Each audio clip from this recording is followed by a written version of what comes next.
China is the most populated nation on Earth and home to a booming organ transplant industry. However, over the past decade, reports have emerged that the majority of organs are not sourced from death row prisoners and donations, as stated by officials, but rather from innocent prisoners of conscience murdered on demand. Researchers across the globe are uncovering new evidence that shows the true nature and scale of these abuses.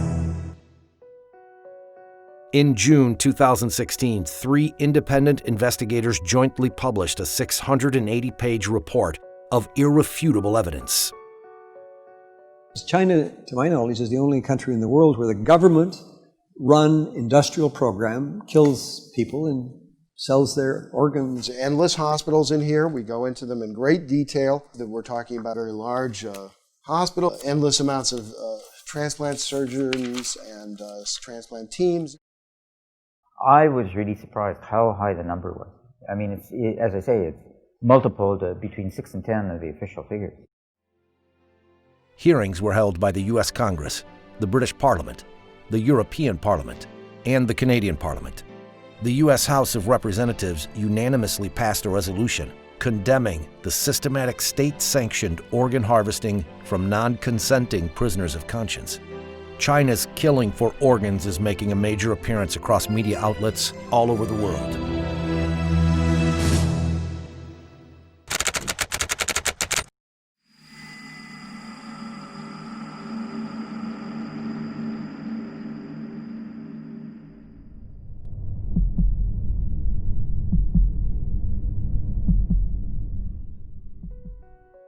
In 2006, it first came to light that prisoners of conscience were being killed on demand for organ transplants in secret detention facilities throughout China.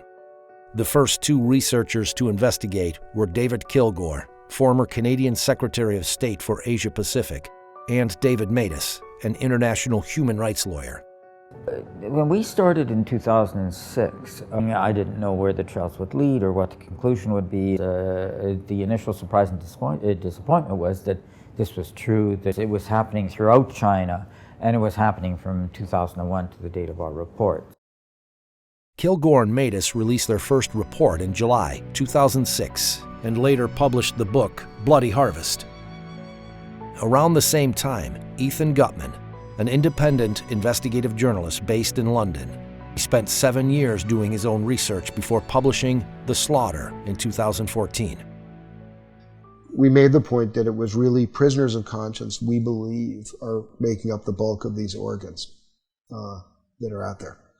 And we came, as David Kilgore and David Matas and I, came to this from the same conclusion from very different, using very different procedures, but we did come to that conclusion. The investigators joined forces, researched hundreds of transplant hospitals in China, and released their new report in 2016. The 3 investigators were nominated for the Nobel Peace Prize for their work.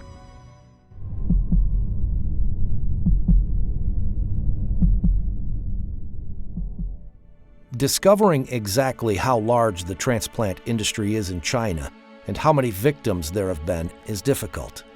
The researchers spent a decade piecing together the evidence. For example, in September 2013, Director Zhu Jiye of the Liver Transplant Center at the People's Hospital of Peking University told China Economic Weekly, "Our hospital conducted 4,000 liver and kidney transplants within a particular year." So we had to cross-check everything. So when we had posted volume numbers, we cross-checked it against staff, against beds, against research publications, against media reports, against the purchase of immunosuppressive drugs. I mean, every which way we could.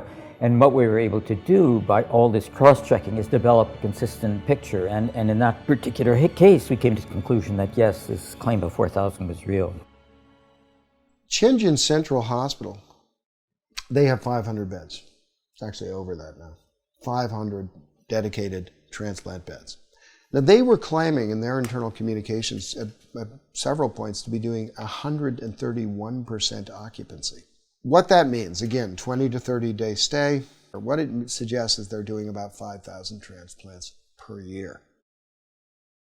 These examples show that China's official claim of 10,000 transplants per year is easily surpassed by just a few hospitals. But these two hospitals are just the tip of the iceberg. The investigators found that more than 1,000 transplant hospitals applied for permits from the Ministry of Health in 2007 to continue doing transplants. That suggests these hospitals met the ministry's minimum capacity requirement for transplant centers it certifies. 169 were eventually selected. If you assume hospitals just operating at the minimums, never mind our actual estimate is closer to 100,000 a year. The researchers found other evidence of a massive transplant system, some of it from Chinese officials themselves. He Xiaoxun, a member of the expert committee of the Human Organ Donation Commission, stated, "The number of transplants increased by 10 times between 1999 and 2000, and further tripled by 2005. That's a 30-fold increase in 6 years." Wu Mengchao, known as the father of liver surgery in China, told the media in 2011, "China now performs the most liver transplants in the world." Since 2000, the entire United States has performed an average of about 6,000 liver transplants a year. This could be matched by just a few hospitals in China. That they had this endless supply of organs available on demand, and the only limit was capacity. And so what you saw after 2001 was this huge building boom. New beds, new wings, new hospitals focused on transplants. And so that the volume, when the system's operating at capacity, increased year by year. The report shows that just the 169 hospitals approved by the Ministry of Health could have performed over 1 million transplants since the year 2000. Many more hospitals were also doing transplants despite not having been certified.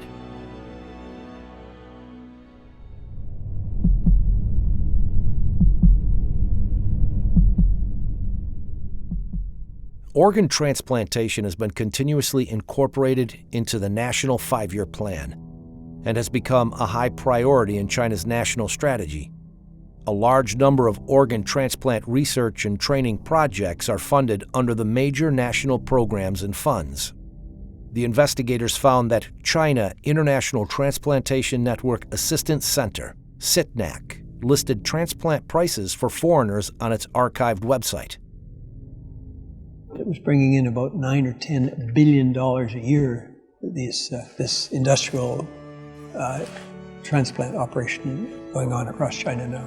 It's a lot of money. A lot of hospitals are financing a lot of their activities through that.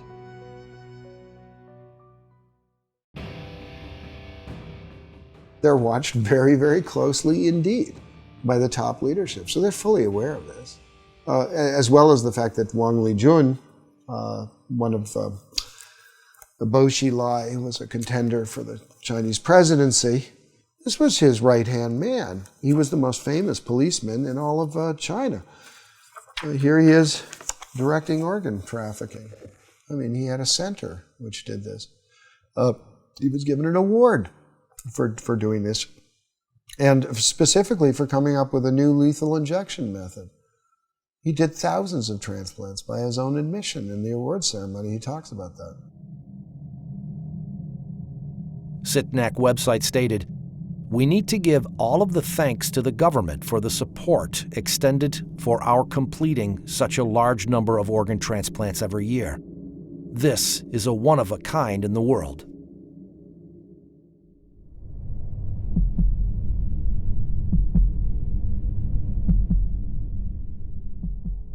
Researchers were particularly struck by one aspect of these transplants. Unlike anywhere else in the world, they were being done on demand. In countries with advanced organ donation and allocation systems, patients must usually wait years for a donor to become available. Yet in China, waiting times are commonly in weeks. The 2006 Liver Transplant Registry report showed that 27% of samples were emergency transplants. That means they found a new liver within days or even hours. It was back in 2005 when a patient of mine who has been on the top list of patients for human heart transplantation, came to me one day and told me that he was told by his insurance company, his Israeli insurance company, to go to China in 2 weeks' time as he was scheduled to undergo heart transplantation. And when I asked him how come such a surgery can be scheduled ahead of time, somebody has to die on the very day of the operation, he said he didn't know, and he went to China and got his heart transplantation exactly on the date that he was promised. One hospital in southwest China claimed to have donors seeking matched recipients, and also promised, in case of failure, we will continue to perform transplants until one is successful. In 2006, a chief surgeon of the Organ Transplant Center at a traditional Chinese medicine hospital published a study of 50 patients at his hospital who had each received kidney transplants 2, 3, or 4 times. Another example that's I can't get out of my head is a man from a country who went twice to China. First time he went, they brought him 4 sets of kidneys, and none of the 4 was compatible with him. 4 months later, he came back, and they brought him 4 more sets of kidneys, until finally the 8th kidney worked. And when we saw him, he was doing fine, but 8 human beings have been killed. In northeastern China, the International Transplantation Network Assistance Center stated on its website, China carries out kidney transplants from living sources. It's completely different from cadaveric kidney transplants in Japan. Because they have a bank of live donors waiting to get a match on the computer. Like some horrible restaurant where you go in and see a lobster and say, I want that lobster, and the lobster's killed. It's a crime against humanity.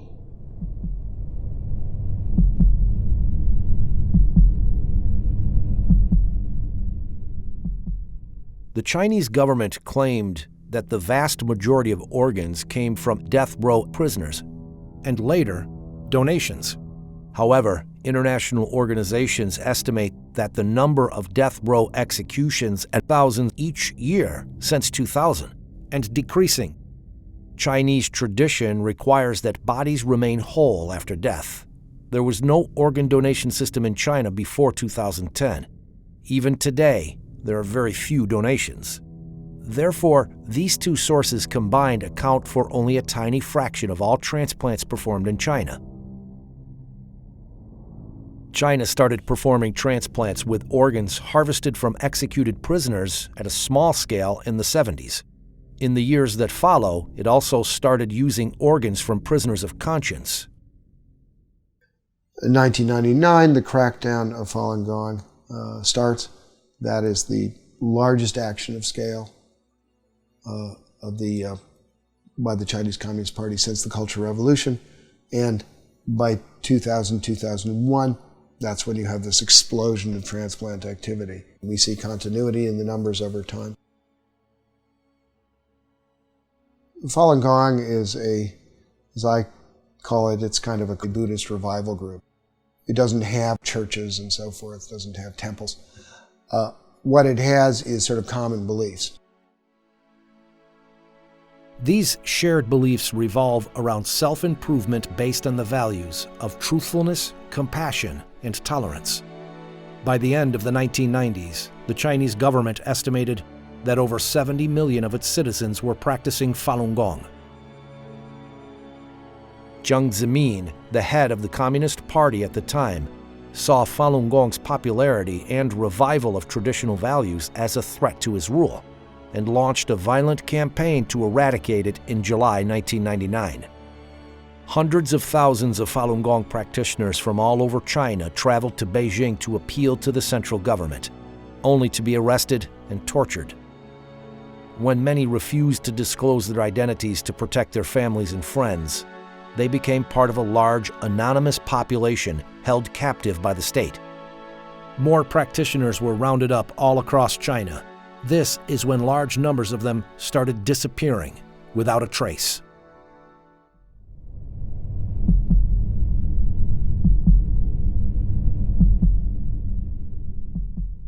The official line in terms of repression of Falun Gong. The party is bankrupt them financially, ruin their reputations, destroy them physically. So that the vilification is destroying their reputations. The organ transplants is destroying them physically. There's the physical examinations, the blood testing, the organ examination, which have no other explanation than suitability for transplant. It was like convert or die. Convert or die. Turn in your friends or die. United States-sponsored genocide. We did not expect, after the Holocaust, to see this kind of medical corruption come round again.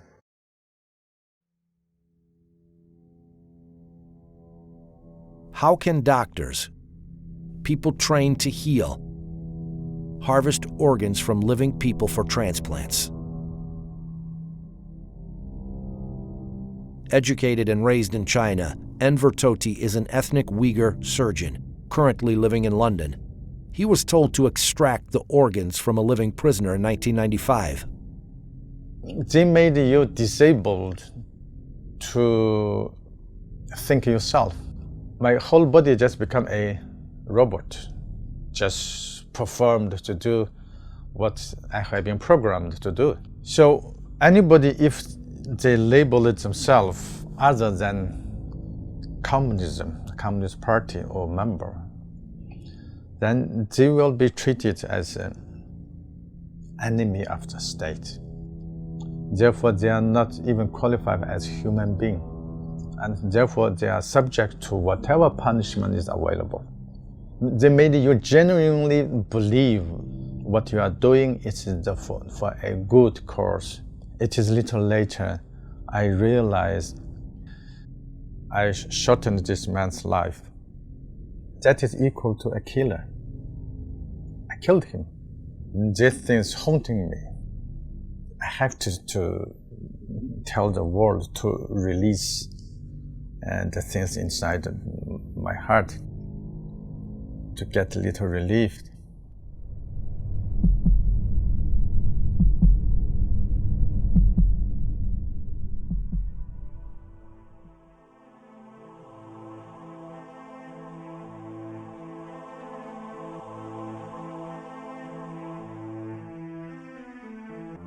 In February 2017, Freedom House, an international human rights watchdog, published its own report on religion in China.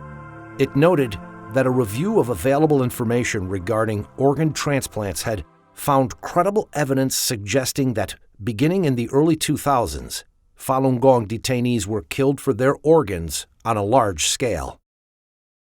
It added that the large-scale disappearance of young Uyghur men, accounts of routine blood testing of Uyghur political prisoners, and reports of mysterious deaths of Tibetans and Uyghurs in custody should raise alarm that these populations may also be victims of involuntary organ harvesting. I think, Gina, the first thing before you believe or you decide whether or not you want to believe is you have to learn the facts. The facts are there, the books are there, the research is there. Read it. Once you read it, I'm sure there will be no other way for you but to believe it. And we have to, I'm talking about the physician, have all to be together in order to stop it immediately. Until 2005, we didn't have no law. I found out that Israeli insurance companies and HMOs have been providing reimbursement, full reimbursement for these transplants of Israelis who went to China and got these illegal organs. So together with my friends, we sat down with our parliament, the Knesset, and in 2008, the Israeli parliament has enacted the organ transplant law, which totally bans any reimbursement of illegally obtained organ transplantation anywhere around the world. And since then, not a single Israeli patient went anymore to China. In addition to Israel, Spain, Italy, and Taiwan have passed laws restricting their citizens from traveling to China to receive an organ transplant from an illicit source. The systematic, government-sponsored harvesting of organs is a monstrous crime. I strongly believe that the 17-year campaign to eradicate Falun Gong will be seen as one of the great shames of recent Chinese history. Since I've been a student of the Holocaust, I feel that to a certain extent, what we're seeing is just a continuation of what we saw there in another form, which is the endless and bottomless depravity of human nature. I mean, there's no limit to the form of evil that people can sink. When I was writing The Slaughter, I sometimes said, oh, I'm writing history, and then at the end of it I realized I wasn't. It was actually still going on. This is a new form of genocide, and it's using the most respected members of society to implement it. This is one of the central tests of our time. We can't avoid this any longer.